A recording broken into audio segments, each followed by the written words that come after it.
Before we jump in, make sure to hit that subscribe button so you don't miss any of the new videos coming your way. Thank you for choosing K-Heart Dramas.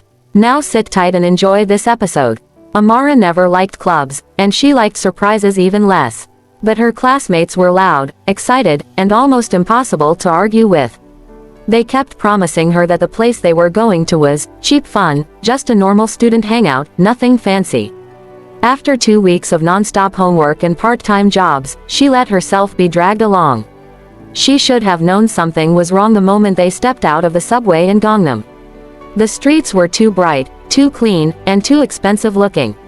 But before she could complain, her classmates hurried ahead, laughing as they waved neon wristbands. The building they entered had glass walls and gold lights. Inside, everything glowed: silver floors, tall ceilings, people in glittering outfits. Music boomed through the walls like a heartbeat. This was not cheap. This was not normal. This was something else. "Welcome to Como After Party," a staff member shouted over the music.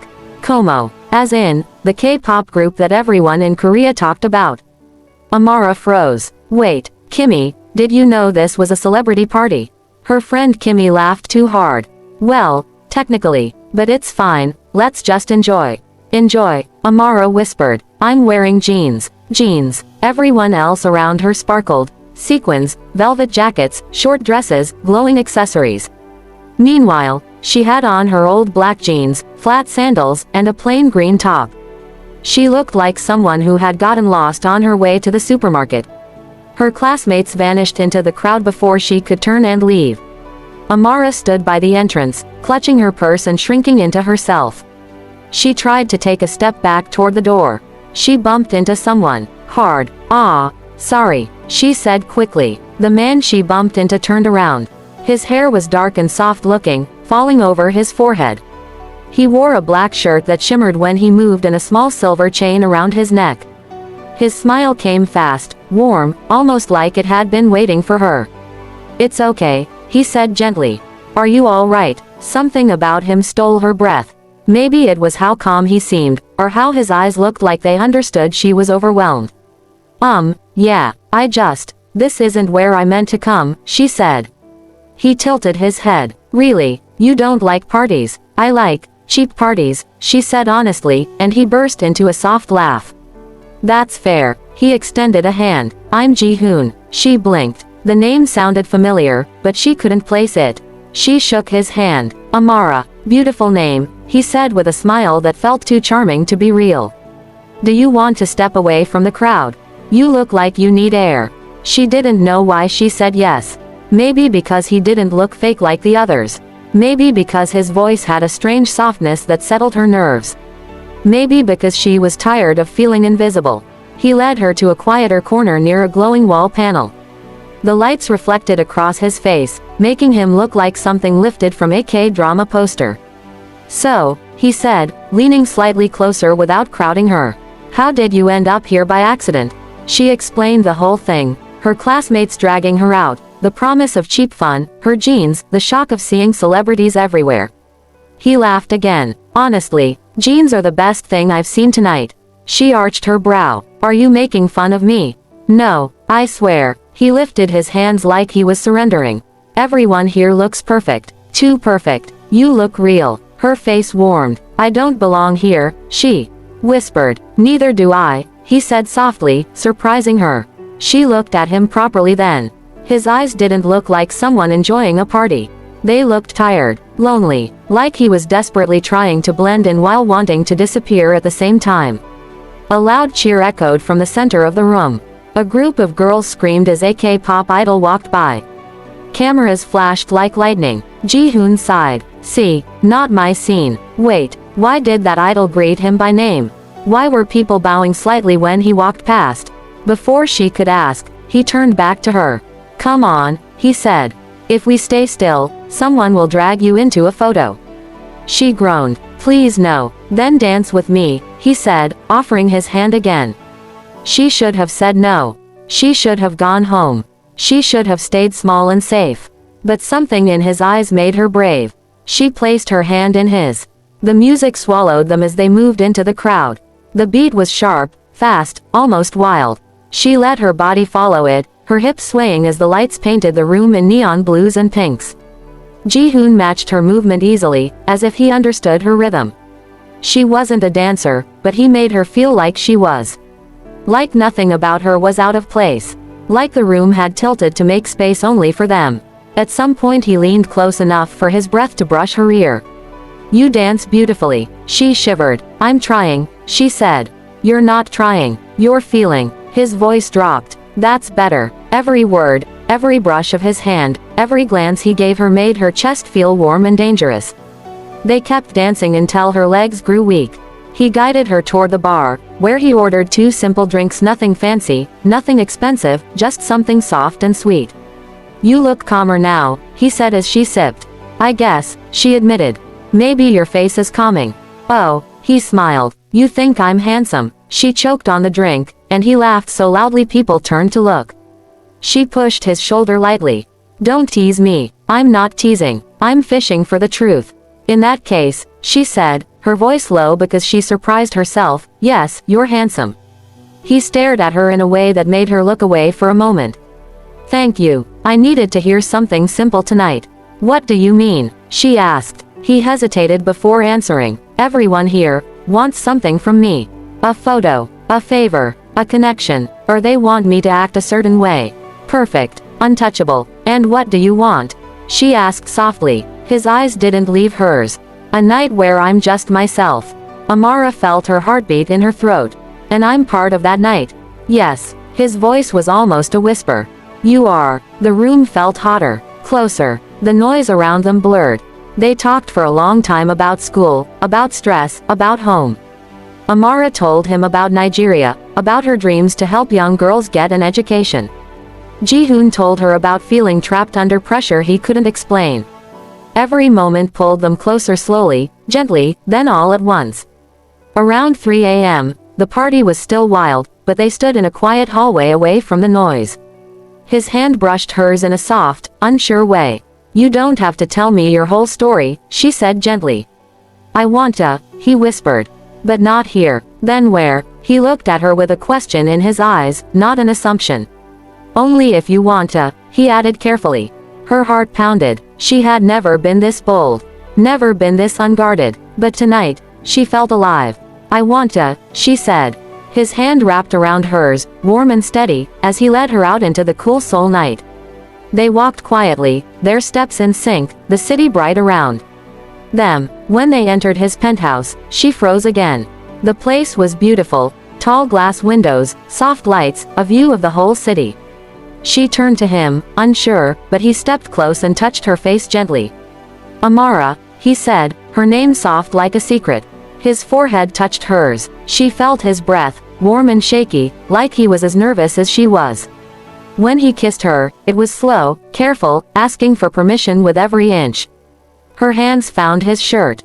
His fingers brushed her neck. The world dimmed. He lifted her face to look at her. "If you want me to stop, tell me." She didn't tell him to stop. She kissed him again. The rest of the night moved like warm waves, slow touches, soft laughter, whispered words, the closeness of two people who didn't expect anything beyond the moment. Nothing rushed, nothing forced, everything gentle, everything tender. And then the lights faded. Amara left at dawn, her hair messy, her heart confused, her steps fast. She didn't want to wake him. Didn't want to face the morning light on what had happened. She convinced herself it was a one-time thing, a spark that would burn out the moment she stepped outside. She held her phone tight as she walked back to her small dorm. One night, one stranger, one memory she would bury. She told herself she would never see him again. Back in Nigeria, months later, Amara stared at the pregnancy test on the bathroom counter. The 2 lines felt like fire in her chest. "No," she whispered. "Please no." But the truth stared back. She tried texting Ji-hoon immediately. "Hey, it's Amara. Can we talk? It's important." The message didn't deliver. Not in the morning. Not at night. Not ever. The number was dead. He didn't want me to find him, she told herself with shaking breath. Maybe the number was fake. She deleted his contact. And then, her son was born small, soft, with the same dark eyes and gentle smile as the man she thought she'd imagined. She named him Chinonso. Her blessing. She raised him alone, hiding the truth deep inside her heart. The truth of one Seoul night. The night that changed everything. Lagos was always noisy in the morning, cars honking, sellers shouting, and the sun rising like fire over the buildings. Amara liked walking through it. It made her feel normal, like all her problems were small pieces in a busy world. She held little Nano's hand as they crossed the road. He was 4 now, bright-eyed, always humming songs he made up, always drawing circles in the air with his hands like he was dancing to rhythms only he heard. "Mommy, puff puff," he asked, pointing at a street vendor. "You already ate," she said, smiling. "And we're going to the market." "But I'm hungry again," he said with a dramatic groan. She rolled her eyes. "You're always hungry." She reached into her small purse for change, but something made her freeze. Her breath left her body. There, on the side of a tall building, was a billboard, huge, shining, impossible to ignore. A man looked down from it. Dark hair, sharp jawline, warm eyes that she had once seen up close, too close. Ji-hoon. Her heart slammed against her ribs. She blinked, stepped back, even shielded her eyes as if the sun had tricked her. But no, his face was still there. On another billboard down the street. And another across the road. And on a bus. Her legs weakened. She grabbed Nano's shoulder to steady herself. "Mommy," he asked softly, "are you okay?" She couldn't speak. Ji-hoon wasn't just some charming stranger from a Seoul party. He wasn't just a warm smile or a gentle voice she remembered at night. He wasn't just the father of the boy holding her hand. He was everywhere, everywhere, heir to Spark Entertainment, the richest entertainment company in Korea. The center of media attention. Famous, powerful, untouchable, the last person she ever expected to see again. Her head spun. She pulled herself together and walked away quickly, pretending she didn't feel the ground shaking under her feet. But everywhere she looked, screens showed his face. Ads played videos of him walking into fancy buildings. Headlines rolled beneath his picture in Korean text she couldn't fully read. Spark Entertainment to expand to Africa. Her heart dropped to her stomach. No, no, no, no. She whispered the word again and again, like prayer or panic. If he came here, if he saw her, if he saw the child. Her hands trembled so badly she almost dropped her bag. "Mommy, what's wrong?" Nono tugged her hand. "Nothing," she said too quickly. "We're going home." "But market." "Home," she repeated, voice shaking. She dragged him toward the nearest Kiki Napep and told the driver to go fast. All the way home, she felt like the billboards were following her. Like Ji-hoon was close. Too close. The press conference. 2 days passed. 2 long, tense days. People talked about it everywhere, on TV, on the radio, in the market, in taxis. Spark Entertainment to invest in African music. Spark Air arriving in Lagos for partnership tours. Korean media flying in for the event. Amara stayed indoors as much as she could. She avoided the news. She kept Nono close. But Lagos was loud, and news traveled like sound through a megaphone. On the 3rd day, her neighbor burst through the compound gate screaming, "They are here. Those Korean people Spark, they are here in Lagos today." Amara felt the world tilt. Her palms grew cold. Her chest tightened. She told herself it didn't matter. Ji-hoon had millions of fans. Hundreds of meetings. He wouldn't see her not in a big city like this. Still, she avoided the main roads. She hugged quiet corners. She wore large sunglasses and a head wrap. But fate was cruel, and Lagos was too small on days like this. The event. A crowd gathered at Tafawa Balewa Square, a sea of people and cameras. Music blasted from speakers, and a huge stage stood decorated with both Korean and Nigerian flags. Amara tried to take a different path, but the streets were blocked. Security guards pushed people into narrow lanes. She got stuck in a slow-moving group heading straight toward the event. "Please," she muttered, "I don't want to be here." Nono held her hand tightly. "Mommy, why are there so many people?" "They're here for someone famous. Like you," he asked sweetly. She almost laughed at the absurdity. "No, baby, not like me." They were pushed closer to the square. A huge screen showed the Spark logo. Cameras flashed like stars. Journalists yelled questions. Then someone shouted, "He's coming." Screams rose from the crowd. Amara tried to turn away. But the moment she faced the stage, he walked out. Ji-hoon, real, handsome, confident, dressed in a dark suit with a slight shine. Hair styled perfectly, cameras followed every step he took like he was royalty. The world seemed to slow down. Amara couldn't breathe. She hadn't seen him in 4 years. But his face hadn't changed. The same soft eyes, the same gentle smile, but now there was something new too, an air of authority. A kind of power that came from being someone the world watched. He stepped up to the microphone, bowed politely, and greeted the crowd. "Hello, everyone. My name is Lee Ji-hoon. Thank you for welcoming us." His voice, her knees almost buckled. He spoke a mix of English and Korean. The crowd cheered at every word. He talked about music, culture, new opportunities. Amara tried to push backward, but people kept moving forward. Nono clung to her leg. "Mommy, he sounds nice." He does," she whispered. Ji-hoon glanced around the crowd as he spoke, giving small smiles, studying faces, taking in the energy. And then, he stopped. His eyes locked onto hers. It felt like a jolt of electricity hit both of them. His lips parted slightly. Confusion flickered across his face. Then something like shock. Then disbelief. Then something deeper, something she didn't want to name. "Mommy," Nono whispered. "Why is that man looking at you?" She swallowed hard. "Don't worry." Ji-hoon kept speaking but stumbled over a word. His assistant leaned close, asking if he was okay. He nodded too quickly and continued, but his eyes kept drifting back to her again and again like a magnet he couldn't fight. Amara's heart hammered violently. This couldn't be real. When the speech ended, the crowd rushed forward to take photos. Security guards formed a tight shield around the executives. Amara kept her head down, trying to slip away. But Ji-hoon stepped off the stage, stepped away from the cameras, stepped past the guards, and walked straight toward her. Her breath caught in her throat. "No, not here, not like this." She turned, pulling Nono behind her, but the crowd blocked her escape. "Excuse me," a voice said close, too close. She froze. Slowly, she turned back around. Ji-hoon stood in front of her. Time stopped. His eyes were wide, searching her face like he needed to be sure she was real.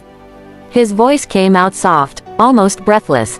"Amara." Her heart twisted. Hearing her name in his voice again was like being pulled back into that Seoul night, that neon world, that moment when everything felt bright and dangerous. She forced a small smile. Hello, Ji-hoon." He stared at her like the world had disappeared. "I can't believe, it's really you." She stepped back slightly, trying to hide Nono behind her skirt. Ji-hoon noticed. His gaze dropped. Nono peeked out with big curious eyes that looked so much like Ji-hoon's own. Ji-hoon froze. The smile on his face collapsed. Confusion filled his features first, then realization, then something like fear and hope tangled together. "How old is he?" Ji-hoon whispered. Amara's voice shook. 4. Ji-hoon inhaled sharply, like the air stabbed him. His eyes moved between Amara and the child, searching, measuring, remembering. He bent down slowly, gently, like approaching something fragile. "Hello," he said in a soft voice so unlike the confident tone he used on stage. "What's your name?" Nono blinked, shy but curious. "Mommy said my name is Chinonso. But everyone calls me Nono." Ji-hoon smiled weakly, nervously. "Nono. That's a beautiful name." Nono tilted his head. "Why are you looking at me like that, sir?" Ji-hoon swallowed hard. "Because you look like me. Because I think I know the truth. Because your eyes are mine." He didn't say the words out loud, but they hung in the air between all of them. Amara's chest tightened painfully. She whispered, "Ji-hoon, please, this isn't a good place." "I know," he said softly. "But we need to talk." His voice wasn't angry. It wasn't cold. It was something she had feared more than anything. Gentle, careful, deep. Nono tugged her hand. "Mommy, who is he?" Amara closed her eyes. Ji-hoon watched her with a mix of hurt and hope, his heart clearly pounding just as fast as hers. Their worlds had collided again. Their choices, their secrets, their past. Standing there, in a loud Lagos crowd, everything felt hotter, tighter, more intense than the Seoul night that started it all. Ji-hoon didn't look away. And Amara knew, nothing would ever be the same again. Ji-hoon tried to act normal. He smiled for cameras, shook hands with governors, and gave small speeches beside business partners. He even cracked light jokes for the press. On the outside, he looked like the confident heir of Spark Entertainment, the man people called Prince Ji-hoon online. But inside, He was shaken in a way he had never been before. Every time he closed his eyes, he saw the boy's face. No, 4 years old, big bright eyes, a gentle smile, and those eyes were his. He had spent nights rolling in bed, unable to sleep. His assistant kept asking if he was sick. Soo-jin kept asking if he was anxious about the Africa project. But the truth sat heavy in his chest like a secret he had not asked for. He needed to know. The meetings. Ji-hoon didn't want to scare Amara, so he didn't push her again that day. He let her go, even though every part of him wanted to grab her hand and demand answers. He played it smart instead. Spark Entertainment had planned a series of partnership meetings with different Lagos NGOs. When he learned that Amara worked at one of them, he adjusted the schedule. Add 2 more meetings with her organization, he said. His assistant blinked. 2, sir, the schedule is full. Make room, he said calmly, but the firmness in his voice left no space for debate. The next morning, staff prepared the meeting room. Ji-hoon sat at the head of the table, pretending to read documents. His foot tapped under the table. When Amara walked in, his heart hit his ribs. She wore a simple blouse and a long skirt. Her hair was tied back. She looked calm, professional, but her eyes flicked away the moment they met his. She sat across from him, keeping her hands folded tightly. Ji-hoon forced a smile. Good to see you again, Miss Amara. She nodded. Good morning, sir. Sir. He hated that word from her. He wanted her to say his name like she once did, soft, shy, warm. But she was keeping distance, hiding behind formality, and he knew why. No. Observation. Every time the NGO team came, Ji-hoon asked to review project notes with Amara. In reality, he just wanted to watch her. On the 3rd meeting, she brought Nono with her because she couldn't find a babysitter. Ji-hoon's chest tightened when he saw him. The boy walked into the room the same way Ji-hoon did when he was that age, small steps, careful, studying everything around him. The boy sat beside his mother, drawing on a small notebook. Ji-hoon couldn't stop looking. When Nono laughed at his own drawing, it sounded eerily familiar. When he frowned in concentration, it was the same tiny frown Ji-hoon had when working on music as a trainee. Ji-hoon felt his throat tighten. He leaned slightly forward. That's a nice drawing, Nono. The boy looked up shyly. It's a lion, I can see that, Ji-hoon said with a smile. Amara gently placed a hand on the notebook as if to block further conversation. He likes drawing animals, she said quickly. Ji-hoon nodded, but his eyes remained on Nono. This wasn't imagination. This wasn't coincidence. This was truth standing right in front of him. He looked at Amara again. She avoided his gaze. He spoke softly. He looks familiar. Amara's back stiffened. He takes after my cousin. He almost laughed. Not because it was funny, but because it hurt. He leaned back in his chair. Your cousin must look very much like me, then. Her breath caught. She looked at him sharply, eyes full of warning. Please, she whispered. Not here. He didn't press. He just nodded with a polite smile, but his eyes stayed on her. He would not force her. But he would find the truth another way. Testing her. Later that day, Spark hosted a networking dinner. Amara arrived late, holding a stack of papers for work. She tried to stay at the back of the room. Ji-hoon saw her instantly. He stepped away from a group of journalists and walked straight to her. You look tired, he said. She froze. It's been a long day. I can help make it easier, he said in a gentle tone. I'd like to offer you a job with our Africa division. Her eyes widened. A job? Why? You barely know me. I want people I can trust, he said simply. She swallowed hard. No, I can't. Why not? He asked softly. Because you don't know the truth. Because the truth will destroy both of us. Because my son looks exactly like you. She gave the safest answer she could. My life is here. Ji-hoon nodded slowly, studying her like she was a puzzle he needed to solve. Are you dating anyone? He asked casually. She choked. Why would that matter? No reason, he said with a small shrug. Just curious. He watched her reaction closely. She looked everywhere except at him. Then he smiled, a slow, warm smile that used to make her breath catch. Amara, he said softly, you don't have to be afraid of me. She finally looked at him, and something flickered in her eyes, pain, longing, fear. I'm not afraid, she whispered. He leaned in slightly. Then why are you shaking? Her lips parted, but she didn't answer. Ji-hoon stepped back gently, giving her space. But she had already slipped. Her eyes gave away everything she was trying to hide. Soo-jin's warning. Later that night, Soo-jin, his closest advisor, found him alone in his hotel balcony. He stood there staring at the city lights, thinking of nothing but Amara and Nono. "You've been distracted," she said calmly. He didn't respond. Soo-jin sighed. "Look, I saw the boy." Ji-hoon's jaw tightened. And he looks like you." Silence. "You know what this means, right?" She continued softly. "If the media finds out, if Korea finds out, it will explode. Your father will lose his mind. Your fans will break." "I know," Ji-hoon whispered. "So what are you going to do?" He didn't answer. Because he didn't know. Nono's questions. Back home, Nono sat on the floor with his toys while Amara washed dishes. He looked up suddenly. "Mommy." "Yes, baby. Who is that man? The one who keeps looking at us." Her hands froze in the soapy water. She turned slowly. "What do you mean?" "He talks to you a lot," Nono said. "He talks to me too. He looks at me like, I don't know." Her heart squeezed painfully. She dried her hands and sat beside him. She stroked his hair. "He's just someone mommy met a long time ago. A friend." Her chest tightened. "Something like that." Nono stared at her quietly. "Mommy, are you scared of him?" She shook her head too fast. "No, not scared. Just careful." Nono nodded. "Okay." But he didn't look convinced. Amara pulled him into her arms and held him tightly. Everything was falling apart. She could feel it. The paparazzi. 3 days later, Spark held an outdoor community event. Children danced on the stage.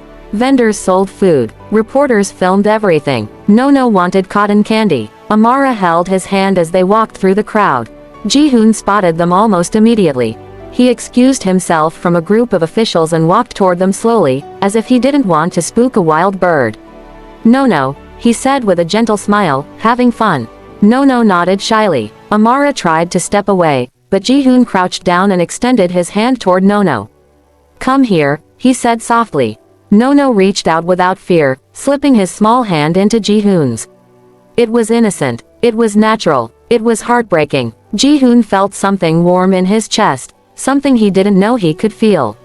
Amara's breath shook. Then, click, a camera sound. Then, another. Then 10 more. Ji-hoon froze. He turned his head sharply, eyes widening at the sudden pack of paparazzi on the edge of the crowd.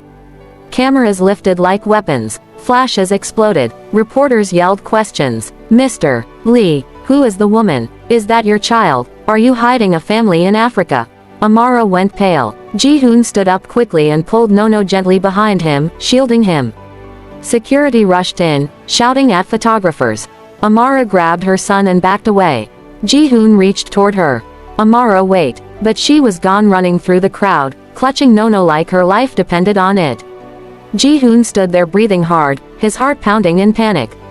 His assistant rushed up with a phone in hand. "Sir, you need to see this."